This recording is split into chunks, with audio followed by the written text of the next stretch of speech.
What's up everyone? In this video I'm sharing 5 things that I wish I knew before I started freelancing. If that's something you want to hear, stick around.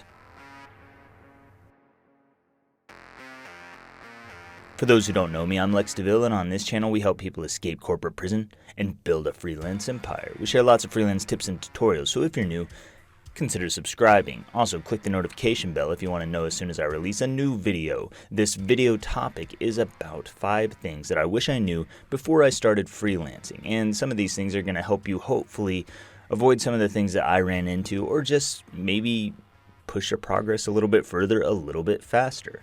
So let's go ahead and dive into those things, and we'll just get into talking about what they are. The first thing, tip number 1, is that you can charge whatever you want whenever you want. So a lot of the time, for new freelancers, I always recommend you start at low rates, $5 an hour, $10 an hour, whatever it takes to get a foot in the door, especially if you're on Upwork. Start with low prices so that you can build up experience, you can get portfolio pieces, you can gain some traction, you can get some good feedback and reviews from clients, and then increase your prices from there. But if you have the proof, if you have credibility, if you have a strong portfolio already, if you can prove that you're worth it to clients, then you can go into this. You can go into freelancing at whatever rates you want. You can start at 20 bucks an hour, 50 bucks an hour, even $100 an hour or more, but you better be ready to back it up, because clients don't just hire people at those rates, whether you're brand new or established. They don't just hire people at those rates just because they have those rates set. They hire them because there's proof and they feel like they're going to get a return on their investment. So that's something to be thinking about. But going beyond that, as long as you have proof, as long as you can back up what you say, as long as the client has reason to believe that they will get a good return on their investment, then you can bill whatever you want at any time. And you can start at low rates to get a foot in the door, and then you can bump it up to much higher rates very quickly. And you can change to any rates you want. And a lot of people, what I see happen is they slowly increase their rates, these little amounts. And I wonder why they do that, but I think it comes from the employee mindset. If you've always been an employee, then you're used to, when you get promotions, you get these teensy weensy little promotions. You know, it might be once per year. You get an extra $1 into your paycheck and you're like, oh yeah, I got a whole $1 this time instead of just a quarter. Oh my God, you do not have to do that with freelancing. You can go from 10 bucks an hour to $100 an hour or $50 an hour, whatever that number is for you. You can just do that. You can do it right now. You can go set it in your profile and test out those rates and see if they work for you and see if you get clients at those rates. And if so, use those rates. You just got a huge $40 to $80 or $90 per hour raise. That's a big jump, and people don't realize that they can just do that. You can do that. If you're on Upwork, or if you have your own website, or however it is that you charge, you can raise your rates as a freelancer anytime you want, and you can test that and you can make a lot more money. Number 2, when it comes to freelancing, you don't have to be great, but you do have to be good enough. And a lot of people get hung up on this. I got hung up on it in a different way from most people, but a lot of people get hung up on it because they think you have to be an expert, you have to be the best, you have to spend 10 years studying something before you're good enough to work with freelance clients.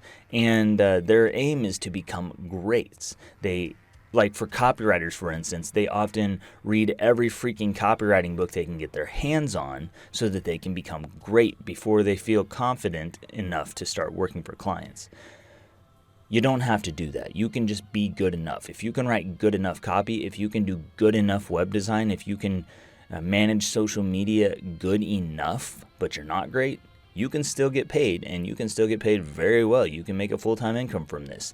And my issue was a little bit different, because sometimes I would go into freelancing when I wasn't good enough. There were things that I wasn't skilled at, that I wasn't skilled enough at, I didn't have enough skills in, that I tried to offer to clients, and then it kind of blew up in my face because I wasn't good enough. So not only was I not great in that skill, I wasn't even good enough. So when I offered that, it backfired and I under-delivered, and then we didn't have a good time working with myself and the client. So know that you don't have to be great, but you can't be crap either. You just have to be good enough. And once you're good enough, you can get results for the client, and you can make them happy, and you can make a lot of money that way.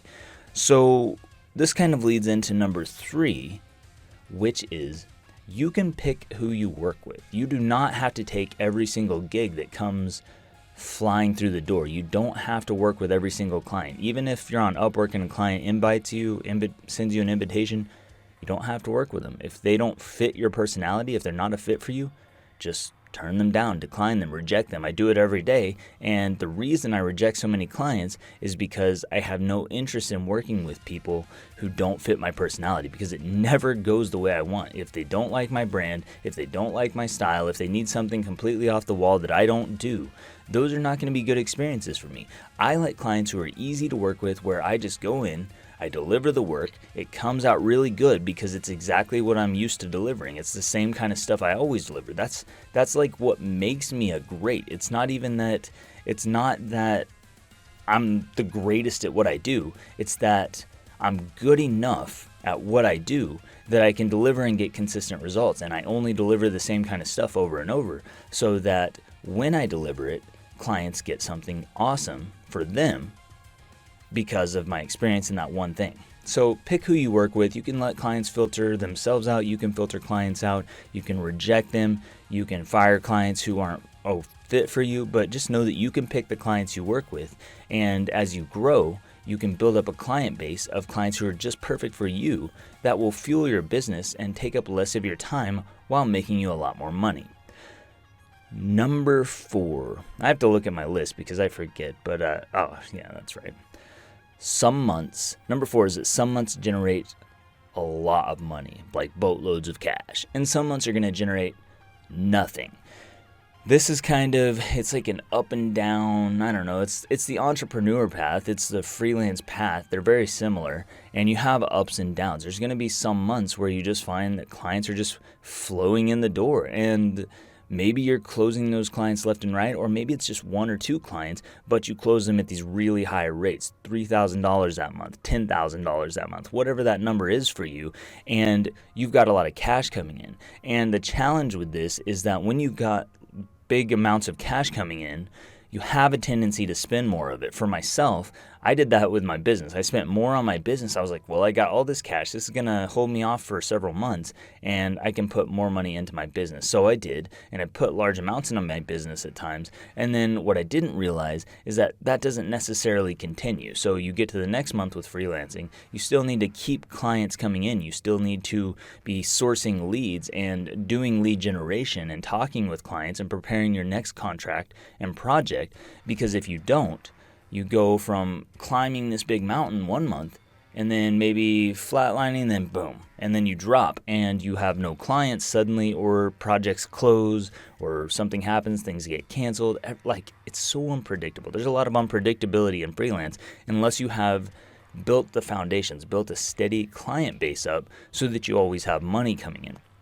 Otherwise, you need to be thinking about this, because when you take that big dive, if you put a bunch of money into your business, but then you take a big dive because you don't have clients or projects close or whatever happens, then that can put you in scary situations. And for me, it was like, it's terrifying at times. You're like, holy crap, I just dumped $5,000 into my business, and now I don't even know how I'm going to pay this month's electric bill. That was kind of where I was at the start of my freelance business. It was just like, there was times of huge pay, and then there was times of little to no pay, and I had to realize that I have to learn to balance that. I have to learn to take more projects than I think I can handle, so that I always am accounting for the unexpected, whether that's a project closing, a client canceling a gig, a client disappearing, whatever it may be. I need to be prepared for those things. And this kind of leads into number 5, the 5th and most important of all, which is that you need to have more than one source of income. So on one hand, we're talking about clients. Yes, building a solid foundation of clients is going to create a second or multiple sources of income for you. But I'm actually talking about different sources of income that aren't even tied to freelancing, things that are more passive, things where you're not going to have to, if you had a month where you just drop off a cliff, then you don't have to go and try and start a new business all of a sudden. You already have that business running in the background. It's already making you money. So freelancing is like the next step up from being an employee, in the sense that you have a little bit more freedom and you can control your income a little bit more.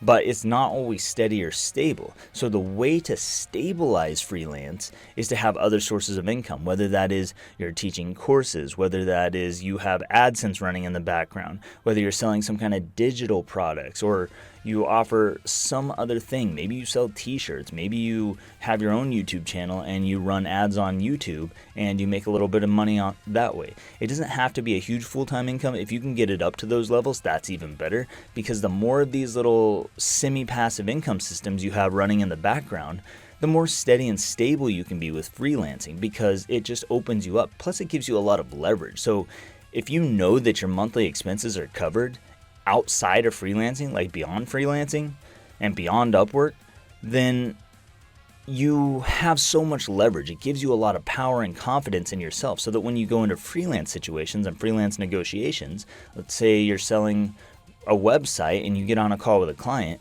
you know you don't need this client. It's not that important because you have these other systems. So whenever you pitch them a $20,000 website, you're not pitching it like, oh, I think it should probably be about $20,000, and you're coming from this weak place. You're like, it's going to be $20,000 if you want me to do this. And in your mind, if they decline it, if they say no, that's fine. It doesn't matter to you because your expenses are covered with other systems that are running automatically in the background. So be thinking about what those other systems are for you, whether they might be affiliate sales and affiliate programs, like I said, courses, ads, t-shirts, e-commerce products, whatever those things are. Have other systems and start to put those in place now if you don't have them, because they're going to be important for you moving forward. They give you leverage, they give you power, they give you everything you need, the confidence to be able to get on calls with clients and to not feel like you're desperate for this client, because that desperation